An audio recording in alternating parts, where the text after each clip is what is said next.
ہسپتال کے کوریڈور میں عمر کے بے جان جسم کو اسٹریچر پر لے جا رہے تھے۔ اس کی سفید قمیض پوری طرح سرخ خون سے بھیگ چکی تھی۔ پہلو سے مسلسل خون رس رہا تھا۔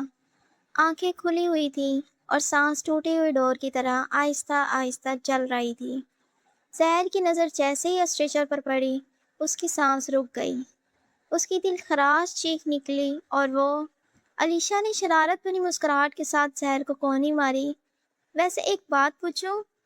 سحر نے اس کی طرف دیکھ کر جواب دیا۔ کیا؟ علیشا ہنسی روک کر بولی، آج عمر بھائی کی نظریں تم سے ہٹ ہی نہیں رہی تھیں، اور جب تم ہم سب سے مل رہی تھی وہ دروازے سے لگ کر تمہیں ہی دیکھ رہے تھے۔ انہوں نے ایک پل کے لیے بھی تم پر سے نظریں نہیں ہٹائیں۔ کیا جادو کیا ہے تم میڈم نے بھائی پر؟ کہیں میرے بھائی کو بھی محبت تو نہیں ہو گئی تم سے؟ سحر کا چہرہ ایک دم گلابی پڑ گیا۔ اس نے جھوٹی ناراضگی دکھاتے ہوئے تکیہ علیشا کی طرف پھینکا۔ چپ کرو، کچھ بھی بولتی رہتی ہو تم۔ علیشا زور سے ہنس پڑی۔ اچھا، تو پھر اتنی شرما کیوں رہی ہو؟ سحر نے ہلکی سی مسکراہٹ کے ساتھ گہری سانس لی اور دھیرے سے بولی، کہاں علیشا، تمہارا بھائی تو اتنا خڑوس ہے کہ لگتا ہے اللہ نے اس کے اندر ہنسنے والا سیل ہی نہیں لگایا۔ آج میں پہلی بار عمر کے اتنے قریب تھی، اس کے بازوؤں کے حصار میں تھی۔ دل چاہ رہا تھا کہ وقت وہیں تھم جائے اور یہ لمحہ ہمیشہ کے لیے میری قسمت بن جائے۔ میرا دل بے اختیار تیزی سے دھڑک رہا تھا، مگر جناب پر تو جیسے کسی احساس کا اثر ہی نہیں تھا۔ پتھر کا مجسمہ بن کر ٹھہرا ہوا تھا۔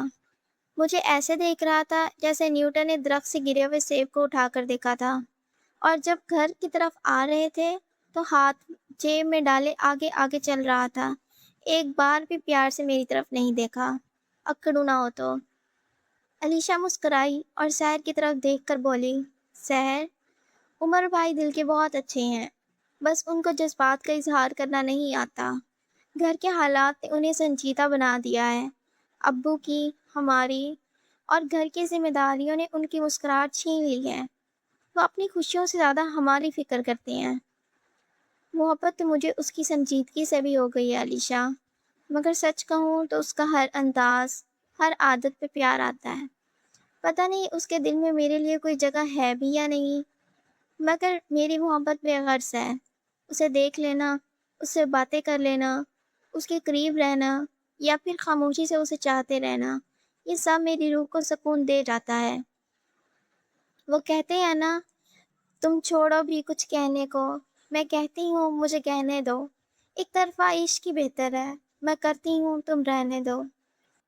علیشا کچھ لمحوں کے لیے خاموش اس کی آنکھوں میں دیکھتی رہی، پھر اس کے ہاتھ کو اپنے ہاتھ میں لے کر بولی، سحر کہتے ہیں کہ ایک طرفہ محبت صرف درد دیتی ہے۔ مجھے ڈر لگتا ہے کہ اس خاموش محبت میں تم کسی ایسے شخص کے انتظار میں خود کو بلا دو جسے ابھی تک تمہارے دل کی خبر ہی نہیں۔ علیشا، محبت ہنسائے یا رلائے، ملے یا نہ ملے، اگر وہ سچی ہو تو انسان کے کردار کو خوبصورت بنا دیتی ہے۔ سحر، میں جب بھی تمہیں اور عمر بھائی کو ساتھ دیکھتی ہوں، دل سے یہی دعا نکلتی ہے کہ اللہ تمہاری محبت کو مکمل کر دے اور تم میری بھابھی بن کر اس گھر میں ہمیشہ کے لیے آ جاؤ۔ سحر نے شرما کر علیشا کو دیکھا اور بولی، آمین، لیکن پہلے اس خڑوس کو میری محبت کا احساس تو ہو۔ اسی لمحے سکینہ بی بی کمرے میں داخل ہوئی۔ ارے، تم دونوں ابھی تک یہیں بیٹھی ہو؟ چلو جلدی کچن میں اور کام میں میرا ہاتھ بٹاؤ۔ انہوں نے محبت بھرے لہجے میں بولا، عمر بھی آتا ہی ہوگا، آج اس کی پسند کی کھیر بنائی ہے۔ چلو اٹھو، باتیں بعد میں کر لینا، ابھی کچن میں کام کرواؤ۔ اتنے میں ٹیبل پر پڑا موبائل فون بجنے لگا۔ سکینہ بی بی نے مسکراتے ہوئے فون اٹھایا۔ السلام علیکم میڈم، دوسری طرف سے سنجیدہ آواز آئی۔ جی کون؟ سکینہ بی بی نے سوالیہ انداز میں پوچھا۔ اگلے ہی لمحے دوسری طرف سے کہے جانے والے الفاظ نے جیسے ان کی مسکراہٹ چھین لی۔ ان کے چہرے کا رنگ زرد پڑ گیا، ہاتھ کانپنے لگے، خوف سے آنکھیں مسلسل پھیل گئیں اور لڑکھڑا کر زمین پر گر پڑیں۔ نہیں، میرا عمر! آنکھوں سے بے اختیار آنسو بہنے لگے۔ سحر اور علیشا گھبرا کر اپنی جگہ سے اٹھی اور دوڑتے ہوئے سکینہ بیوی کے پاس آ کر انہیں سنبھالا۔ امی کیا ہوا؟ علیشا کی آواز کانپ رہی تھی۔ کس کا فون تھا؟ اور عمر وہ تو ٹھیک ہے نا؟ سحر نے بے چینی کے عالم میں پوچھا۔ کسی نے میرے عمر کو گولی مار دی ہے، وہ سول ہسپتال میں ہے۔ یہ سنتے ہی علیشا کے ہاتھ سے پانی کا گلاس چھوٹ کر فرش پر گر گیا۔ اس کی بے اختیار چیخ نکل گئی اور دونوں ہاتھ سر پر رکھ کر رونے لگی۔ میرے بھائی کو کچھ نہیں ہو سکتا، کچھ نہیں ہو سکتا عمر بھائی کو۔ سحر یہ سب سنتے ہی چند لمحوں کے لیے وہیں ساکت ہو گئی، جیسے اس کے کانوں نے یہ الفاظ سنے ہی نہ ہوں۔ اس کی سانسیں بے ترتیب ہو رہی تھیں۔ اس کے منہ سے ایک ہی لفظ نکلا، عمر۔ اگلے ہی لمحے وہ دروازے کی طرف بڑھی۔ مجھے اس کے پاس جانا ہے۔ اللہ جی، اسے کچھ نہیں ہو سکتا۔ وہ روتے ہوئے دروازے سے باہر نکلنے لگی کہ علیشا نے آگے بڑھ کر اس کا ہاتھ مضبوطی سے تھام لیا۔ نہیں سحر، اس کی آواز آنسوؤں سے بھری ہوئی تھی۔ اس طرح باہر گئی تو ابو کو فوراً اندازہ ہو جائے گا کہ کوئی بہت بڑا حادثہ ہوا ہے۔ ان کی طبیعت پہلے ہی ٹھیک نہیں ہے، وہ یہ صدمہ برداشت نہیں کر پائیں گے۔ یہ سنتے ہی وہ علیشا کو گلے لگا کر رونے لگی۔ کمرے میں تینوں کی سسکیوں کی آواز گونج رہی تھی۔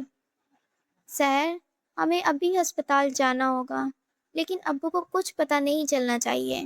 علیشا نے اپنے آنسو صاف کیے، اپنا دوپٹہ اوڑھا۔ سکینہ بی بی اور سحر کی طرف دیکھ کر آہستہ سے کہا، اپنے آپ کو سنبھالیں، ابو کو اس بات کا ذرا سا بھی پتہ نہیں چلنا چاہیے۔ تینوں خاموشی سے کمرے سے باہر نکل آئیں۔ صحن میں سلیم صاحب چارپائی پر لیٹے ہوئے تھے۔ سلیم صاحب نے ان تینوں کو باہر جاتے دیکھ کر پوچھا، کہاں کی تیاری ہے؟ علیشا نے بمشکل اپنے چہرے پر مصنوعی مسکراہٹ سجاتے ہوئے کہا، ابو بازار جا رہے ہیں، کچھ کپڑے اور گھر کا سامان لینا ہے۔ سلیم صاحب نے سکینہ بی بی کی طرف دیکھا اور سوالیہ نظروں سے کہا، ابھی؟ عمر تو آنے والا ہوگا، وہ آ جائے پھر چلی جانا۔ یہ سنتے ہی سکینہ بی بی کی آنکھیں پھر سے نم ہو گئیں۔ علیشا نے بات سنبھالتے ہوئے نرمی سے بولا، ابو، عمر بھائی سے بات ہو گئی ہے، ان کو دیر ہو جائے گی اور شاید وہ شام تک آئیں۔ یہ کہتے ہی وہ گھر سے باہر نکل آئیں۔ گھر سے نکلتے ہی وہ تینوں جلدی سے قریب ٹھہرے رکشے میں بیٹھی اور رکشے والے کو سول ہسپتال جانے کو کہا۔ سکینہ بیوی کو اچانک کسی بات کا خیال آیا اور گھبرا کر علیشا کی طرف دیکھ کر بولی، ہینا، امی فکر نہ کریں، میں نے آنے سے پہلے اسے سب کچھ بتا دیا تھا۔ میں نے اسے سمجھا دیا تھا کہ ابو کے سامنے کچھ ظاہر نہ کرے اور ان کا دھیان عمر بھائی سے ہٹائے رکھے۔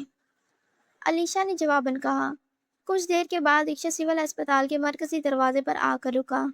ایمرجنسی وارڈ کے باہر ایمبولینس کی تیز آواز میں بھاگتے ہوئے کمپاؤنڈر، پریشان حال لواحقین، اسٹریچر پر لائے جانے والے مریض، رونے کی آوازیں، پورا ماحول خوف، اضطراب اور بے بسی کی تصویر بنا ہوا تھا۔ ہر طرف عجیب سی افراتفری تھی۔ یہ سب دیکھ کر سکینہ بی بی کا دل زور زور سے دھڑکنے لگا۔ ان کے ہاتھ بے اختیار کانپنے لگے۔ سحر اور علیشا کے چہرے پر بھی پریشانی صاف واضح تھی۔ وہ ابھی ایمرجنسی وارڈ کی لمبی گیلری میں چند ہی قدم آگے بڑھی ہوں گی کہ اچانک سامنے سے ڈاکٹر اور وارڈ بوائز تیزی سے ایک اسٹریچر کو دھکیلتے ہوئے ان کی طرف آتے دکھائی دیے۔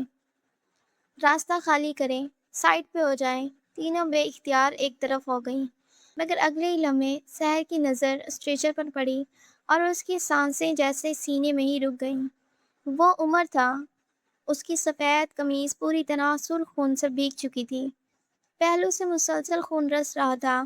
آنکھیں کھلی ہوئی تھیں، ہونٹ پہ جان تھے اور سانسیں ٹوٹی ہوئی ڈور کی طرح آہستہ آہستہ چل رہی تھی، جیسے زندگی اس کے وجود سے آہستہ آہستہ نکل رہی ہو۔ عمر! سکینہ بی بی کی ایسی دل خراش چیخ نکلی کہ پوری راداری ایک لمحے کو ساکت ہو گئی۔ وہ دیوانہ وار اسٹریچر کی طرف لپکی، مگر ان کے قدم ساتھ نہ دے سکے اور وہ فرش پر گھٹنوں کے بل گر پڑی۔ علیشا نے جیسے اپنے بھائی کو اس حال میں دیکھا، اس کی ہمت یکسر جواب دے گئی اور وہ روتے ہوئے اسٹریچر کی طرف دوڑنے لگی۔ سحر وہیں پتھر کی مورتی بنی ٹھہری تھی۔ اس کی آنکھیں صرف عمر کے چہرے پر جمی تھیں اور اس کی آنکھوں سے آنسو نکلی جا رہے تھے۔ اگلے ہی لمحے ڈاکٹرز عمر کو آپریشن تھیٹر کی طرف لے کر چلے گئے۔